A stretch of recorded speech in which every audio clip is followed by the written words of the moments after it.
Hello everyone, we have arrived in Ivory Coast. The port of Abidjan in Ivory Coast, also known as Côte d'Ivoire, is one of the largest and most important ports in West Africa. Abidjan is located on the southern coast of Ivory Coast in West Africa. It is a growing cruise ship destination, offering travelers a vibrant mix of African culture, history, and modern urban vibes. The currency used is West African CFA franc, and the official language of the Republic is French, with local indigenous languages also being widely used. There are around 78 different languages spoken in Ivory Coast. English may be limited but spoken in tourist areas. The population of Ivory Coast is around 32 million, and Abidjan is the largest city in Ivory Coast with a population of around 6 million people. Abidjan highlights. What to see and do. Plateau District, the city's downtown hub, skyscrapers, markets, and cultural sites. St. Paul's Cathedral, a striking modern cathedral designed by Italian architect Aldo Spirito. National Museum of Abidjan, great place to explore Ivorian art and history. Nature and culture. Bongo National Park, a rainforest right in the city, perfect for eco-tours and nature walks. Craft markets, try the Cocody or Trikeville markets for authentic Ivorian crafts and souvenirs. Learn about Ivorian history, colonial legacy, and traditional customs. Enjoy a mix of modern city life in Abidjan and the serene, nostalgic atmosphere of Grand-Bassam. Tips for cruisers. Safety, stick to guided tours or recommended areas. Like any big city, be cautious with valuables. Weather, tropical climate, hot and humid, especially from April to October. There is no dedicated cruise terminal yet, but ships typically dock at the Ivory terminal, a secure commercial port area. Shuttles or taxis are usually arranged for cruise passengers to reach the city center, and it takes approximately 15 to 30 minutes depending on the traffic.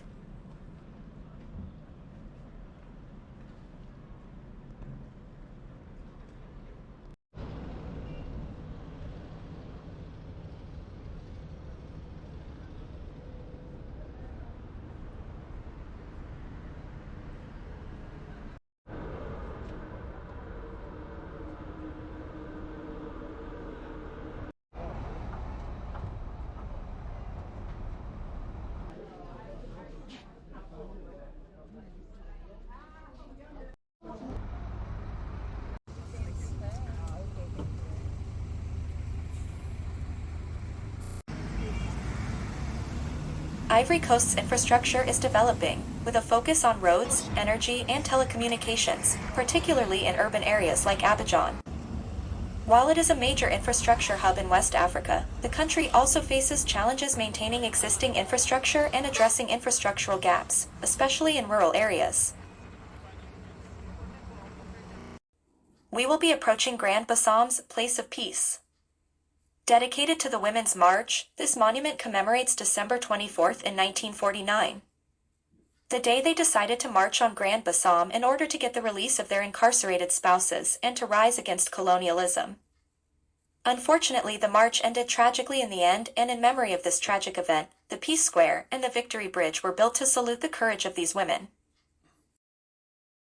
The Grand-Bassam Lighthouse is located in a historic town in the southeastern part of Ivory Coast.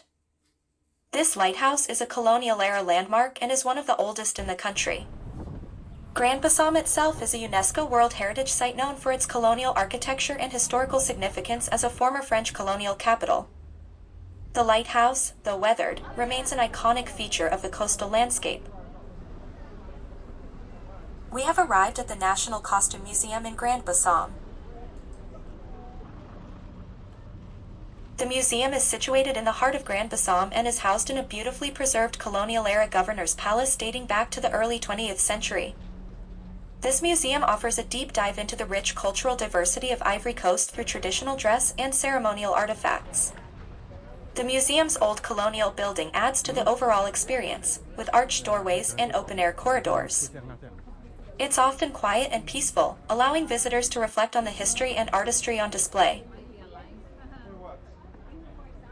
Some of the exhibits include traditional costumes from various ethnic groups. Royal and ceremonial attire, including clothing worn by kings, queens, warriors, and dancers are also displayed. Other displays include ornaments and accessories such as jewelry, headdresses, sandals, and ritual items. This is the hometown. These costumes are not just clothes, they have a cultural significance. The costumes are symbols of their identity, power, and traditions. Many of the outfits are linked to rituals, festivals, and rites of passage like weddings, funerals, and initiations. The museum does a great job of explaining the meanings behind colors, patterns, and styles, making it a perfect introduction to Ivorian culture. Textile techniques that show how fabrics are dyed, woven, and embroidered using traditional Ivorian methods. A guided tour is highly recommended as the local guides are knowledgeable and will bring further insight into the history, explaining the meanings behind the colors, patterns, and styles. Making it a perfect introduction to Ivorian culture and bringing these exhibits to life with stories and context. After visiting the museum, do not forget to check out the art and craft market right next to the museum. You can find a range of African and Ivorian product available at this market. Visitors can take the opportunity to shop for gifts or bring some souvenirs home.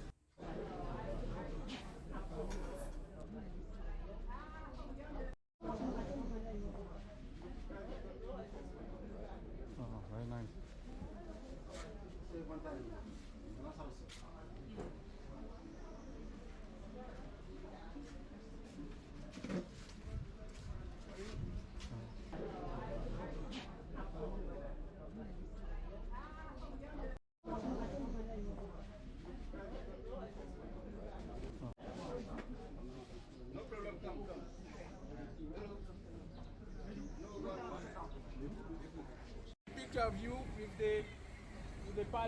The Royal Palace of Benzema is a significant historical and cultural landmark. It features stunning architecture, including a grand facade that combines traditional and local elements.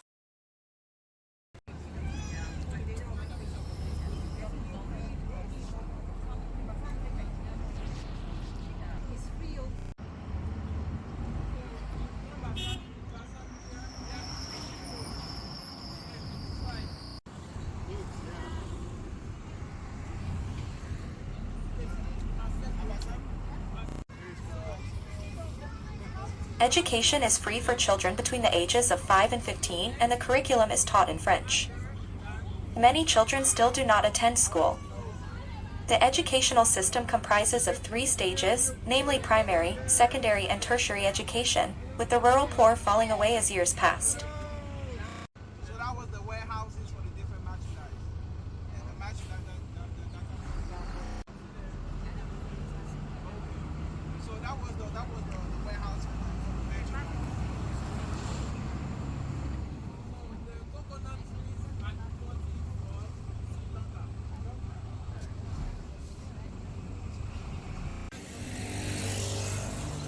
So that is the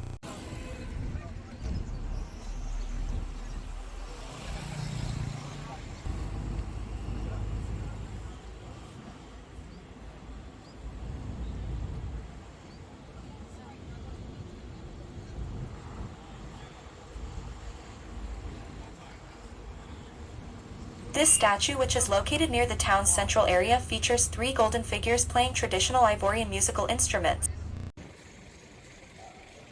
A golden statue of a man and a woman dressed in traditional attire, symbolizing leadership, royalty, or revered ancestors. This kind of display is typical in West African towns with strong chieftaincy traditions.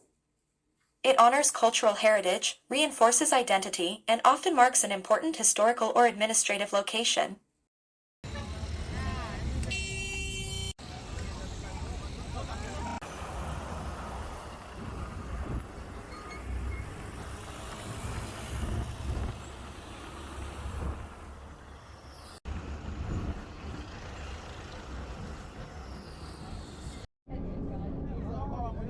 The sculpted abstract design, featuring 2 figures in a warm embrace, symbolizes the hospitality of the Ivorian people, with El Kwaba meaning welcome in the Akan language. It's a prominent landmark often seen by travelers arriving into the country, reflecting Ivorian culture and warmth.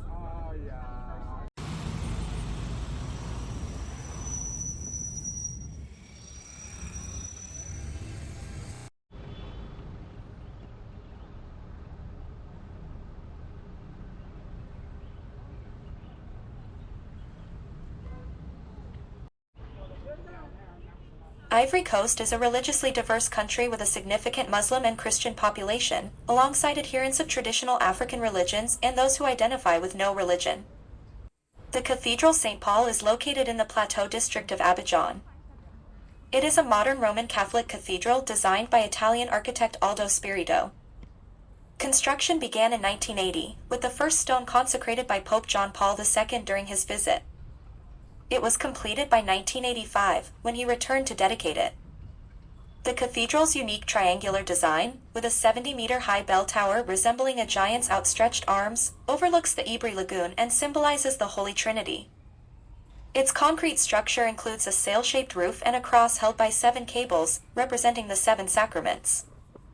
Covering 4,200 square meters, it can accommodate 4,500 seated and 1,500 standing worshippers. The interior features 6 stained glass windows depicting biblical themes and Ivorian Christian life, along with mosaics and ceramics. It has since become a cultural landmark, though it suffered damage during the 2010 to 2011 crisis and subsequent neglect, prompting ongoing restoration efforts. And when the president, supporting the president to that, because he was among the last intellectuals who were allowed here. Oh, what are the 2 capitals of Côte d'Ivoire? The name of the 2 capitals of Côte d'Ivoire. The name of the 2. Sorry? No.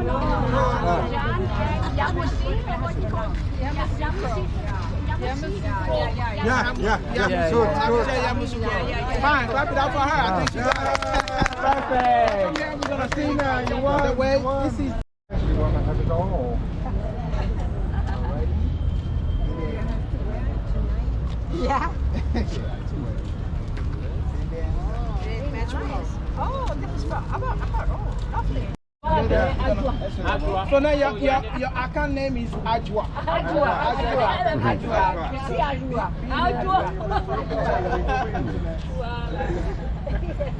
Oh, beautiful.